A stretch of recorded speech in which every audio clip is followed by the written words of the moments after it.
This video is a review of rates in year 13. So if we consider a chemical reaction, and for this I'm just going to use letters to denote reactants. So I've got A, B and C, just three arbitrary reactants, and they're going to combine together, and just for argument's sake I'm just going to have a single product, D, which is really irrelevant for the purposes for this. The rate of the reaction is measured by one of either two methods, either monitoring how these reactants are used up, or the rate at which this product is formed. Now, ways of doing that vary. So you could use, for example, measure the volume of gas produced. You could measure the change in intensity of light passing through a sample using a colorimeter. You could monitor the colour change, either like to an endpoint using a titration. You could have a specific endpoint for a specific reaction, such as like in the thiosulfate cross reaction, where you're looking for the cross to disappear. That can vary dramatically. So there's lots of different ways of establishing the rate, but the definition of rate is always the same, and that is the change in concentration divided by time. So the generic equation for rate is equal a concentration divided by time, which means that the units of rate are the units for concentration, which is moles per decimeter cubed per second. So now there is different ways that different reactants can behave in terms of their overall rate. So there is three orders specifically we tend to encounter. So I'm going to describe each of these by a different order. So what we can see is, if I was to do an experiment to determine A as zero order, what that means is the rate is directly proportional to the concentration of A to the power of 0. And obviously the power of 0 is 1. That means that rate does not depend upon the concentration of A. So in a zero order reaction, that means that it doesn't matter how I change the concentration of that reactant, it will not affect the rate. If I compare it to B, then I could say that rate is directly proportional to the concentration of B to the power of 1. This is what we describe as a first order. And so in this case, rate is directly proportional to concentration. So if the concentration doubles, the rate will double. So for example, if the rate was times by 2.5, then consequently the concentration that would have caused that change would have had to have been times 2.5. So they're directly proportional. The third one that we've got, which is for C, is a rate where the concentration is to the power of 2, which is second order. And in that case, its rate is directly proportional to concentration squared. So that means, for example, if I took my concentration of 2.5, then my rate would increase by 2.5 squared.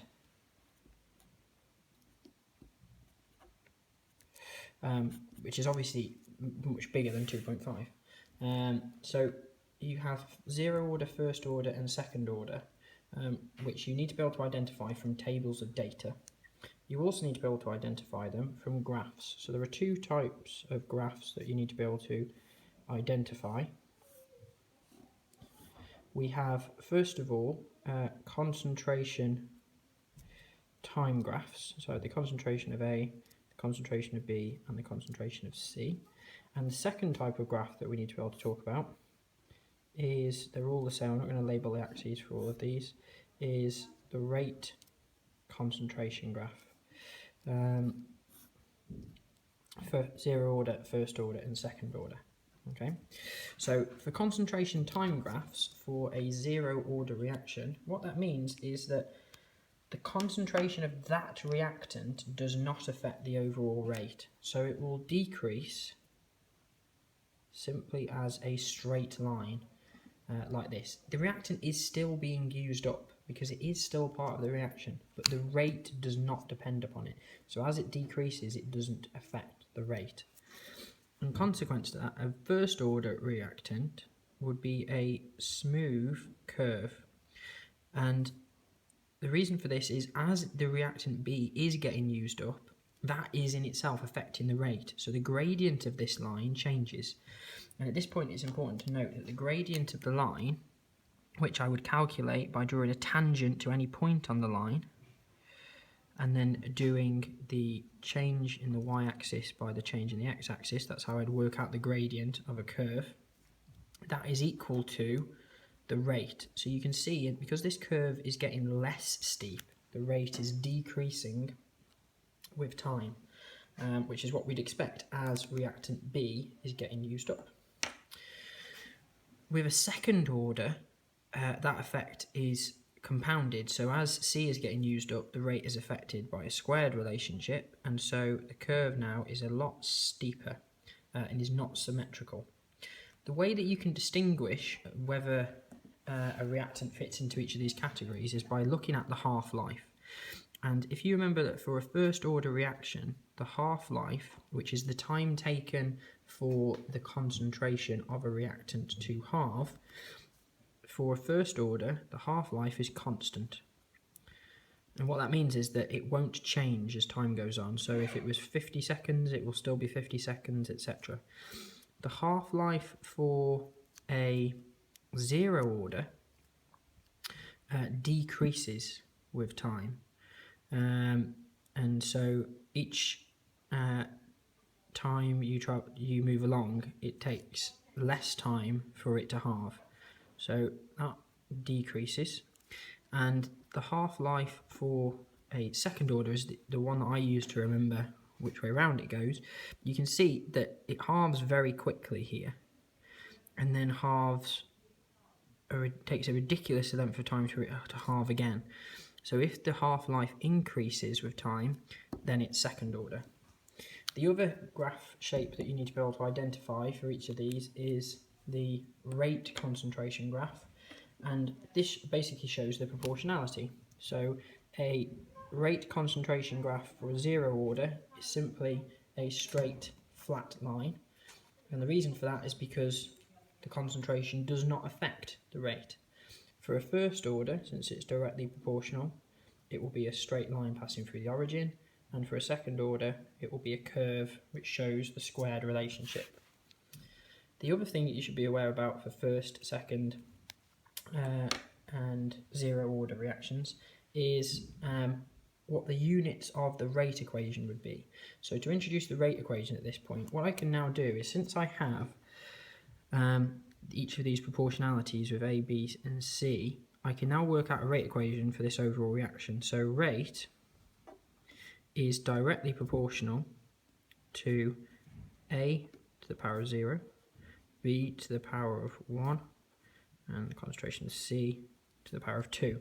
So to turn a proportionality symbol into an equal sign, to turn this into an equation, I have to add a constant of proportionality, which in this case is the rate constant. And most exam questions will focus around calculating the rate constant.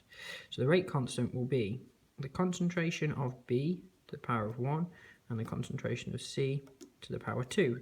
You might ask where A has gone, but A, remember, anything to the power of 0 is 1, so it isn't in the rate equation. It's not insignificant. So this is our overall rate equation for this reaction.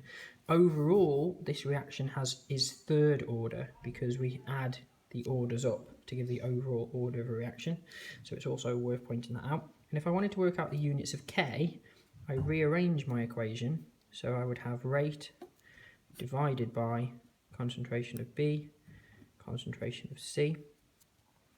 And if I put the units into that, so I'll have moles per decimeter cubed per second, so don't remember that rate has the per second bit, divided by moles to decimeters cubed.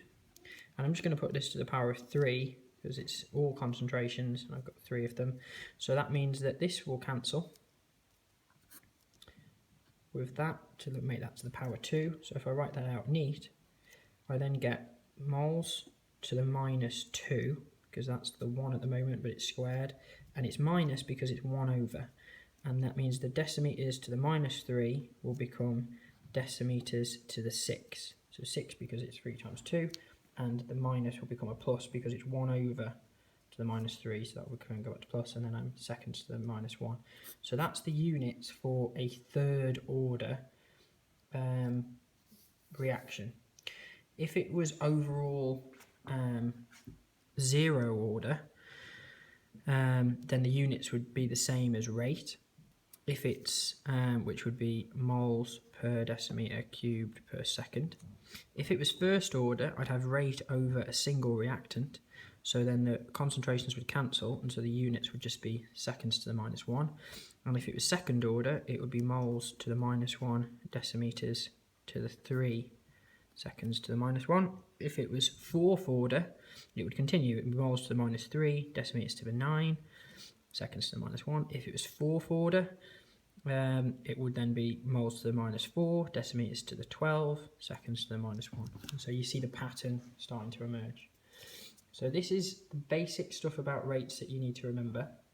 What we then take that into is calculating the rate determining step of a reaction and using this to calculate mechanisms.